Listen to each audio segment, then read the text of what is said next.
I'm ready. Are you ready? I'm ready, buddy. I was born ready. There you go. Anyway, it's our traditional update. We do this every Friday.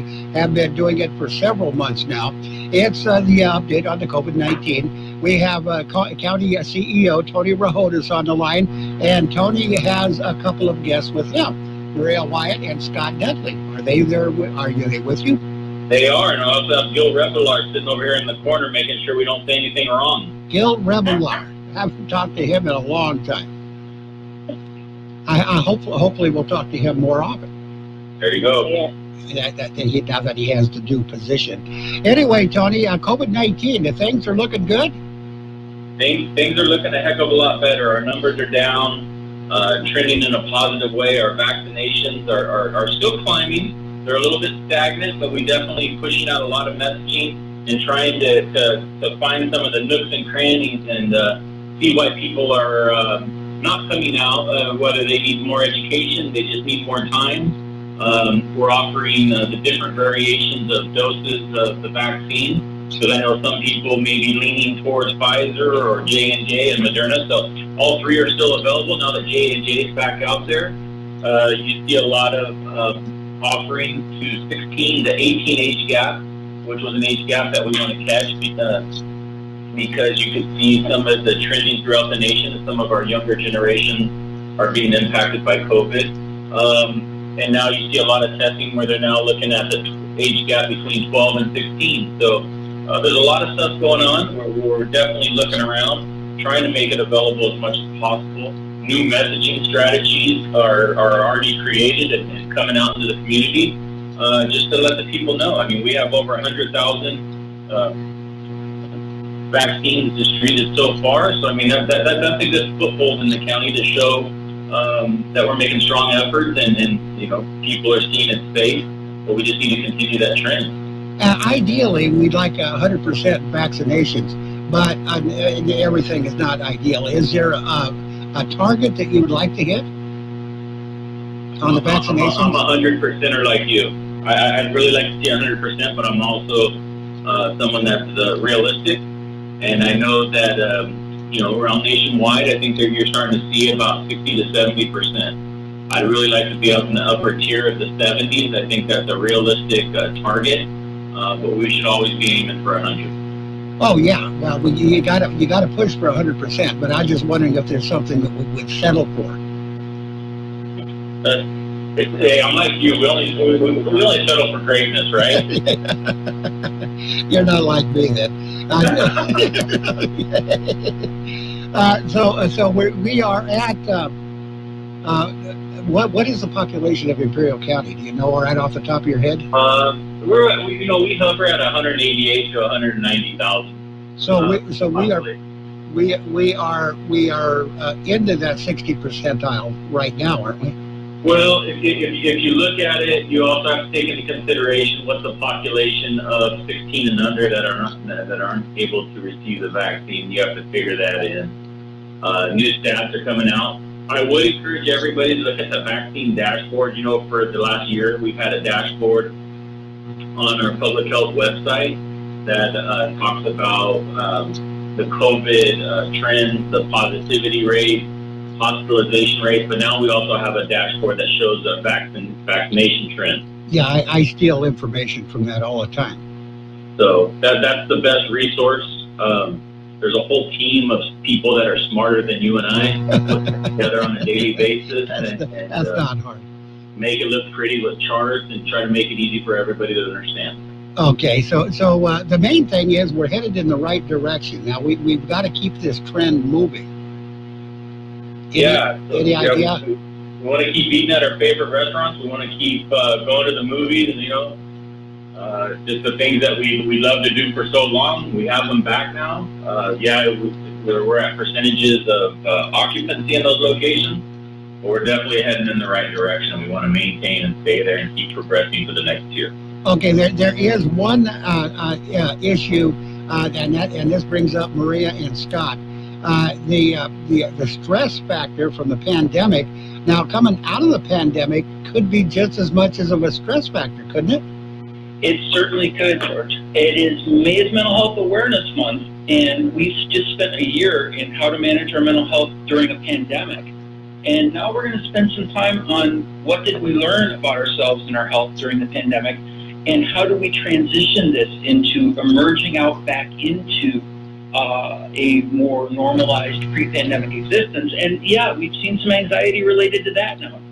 And so it's another challenge, another mental health challenge, but life is full of them, and we're ready to support everybody and help them through that. I've heard that, I've heard reports of people that, that were just absolutely, their security blanket was in their home, and now to let go of that security blanket is becoming difficult.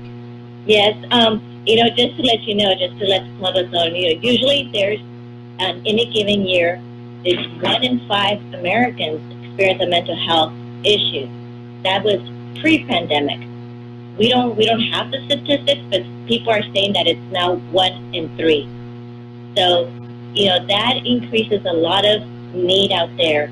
And a lot of because of this mental health awareness, we want to decrease that stigma and really have people, not that they're coming out of their homes and going back into their workplace, back into the community, to seek out mental health services.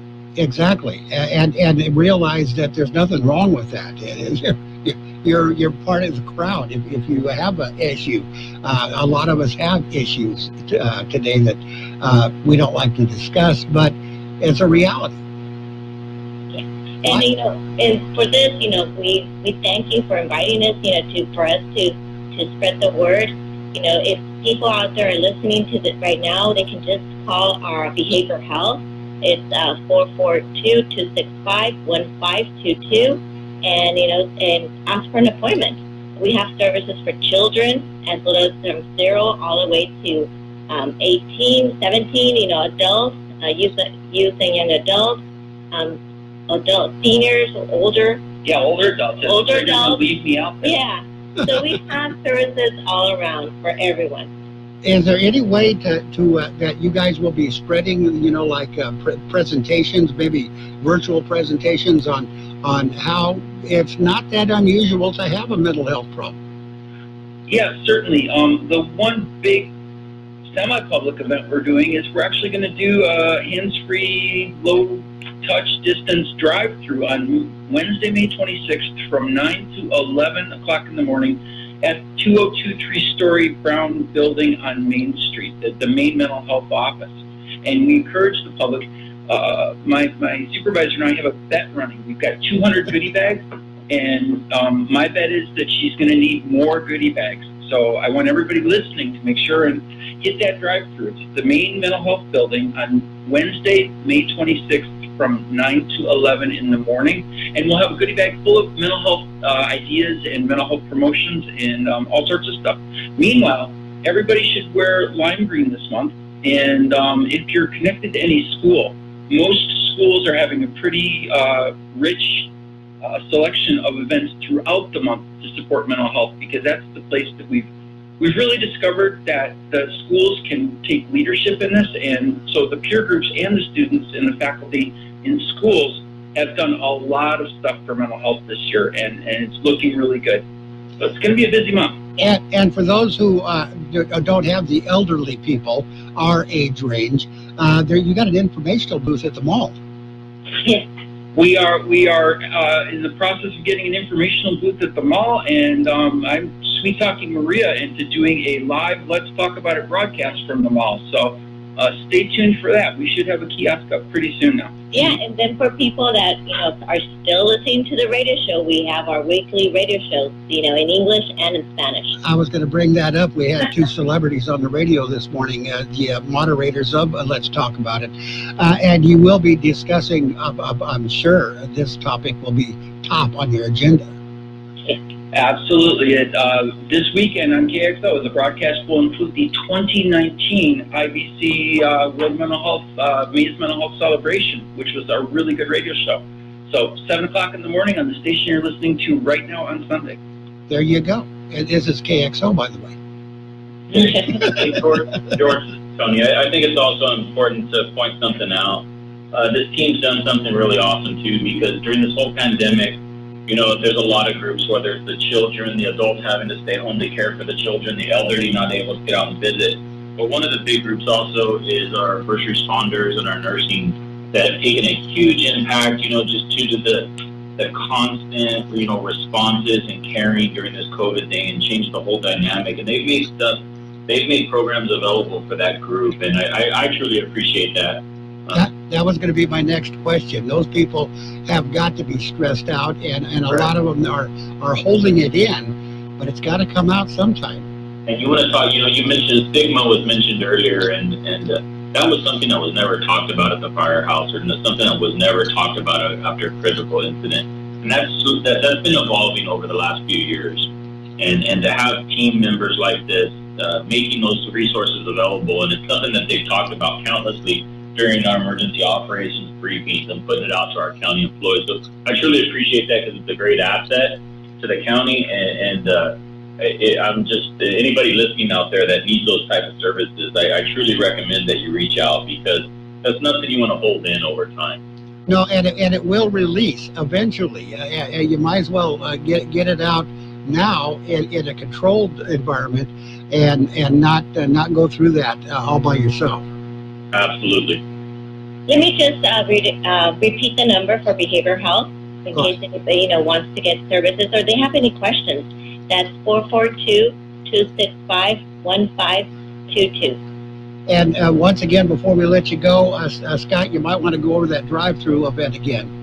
Certainly. It's Wednesday, May 26th at 202 North 8th Street, which is 3-story brown main mental health building in El Centro, from 9 to 11 in the morning. So Wednesday, May 26th, 9 to 11. And the other thing I throw this out there is that number that Maria threw out. If you're a first responder, we will give you free confidential counseling over the phone. We're doing stuff virtual nowadays.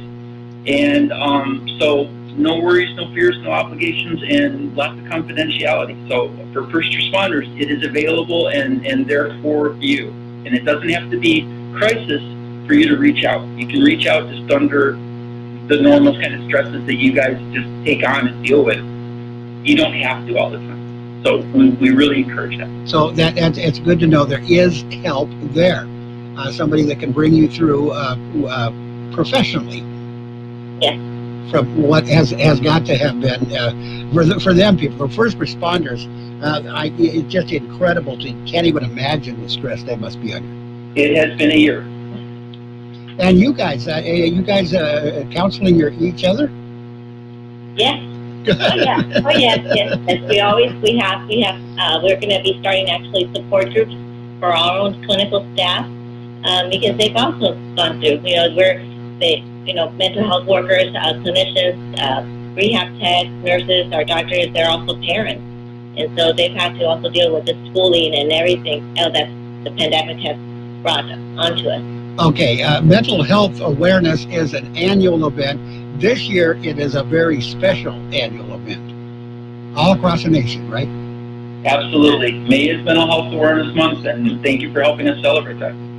Well, hopefully the celebration will be a positive one, and that's the outcome we're looking for.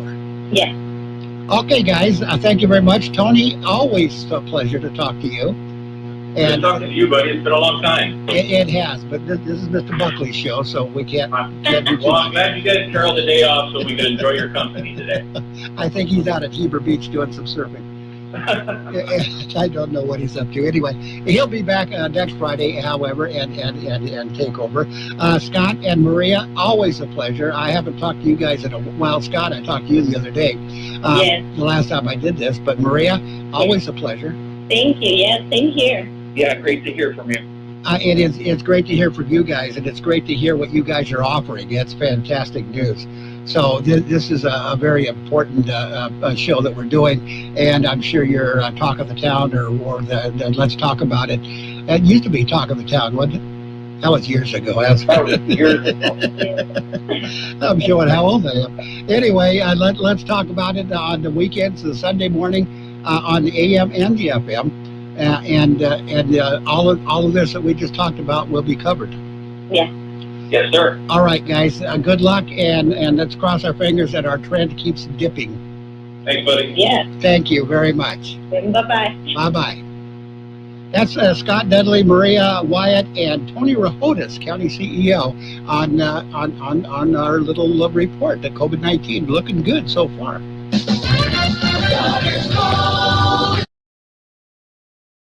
Imperial County Air Pollution Control District provides you with air quality reports daily. How is your air quality today? Check current air quality conditions in Imperial County at imperialvalleyair.org. You can sign up for free air quality alerts to be delivered directly to your email address, or you can download the Air Quality Alert app to your mobile device today. Stay informed with Imperial County Air Pollution Control District.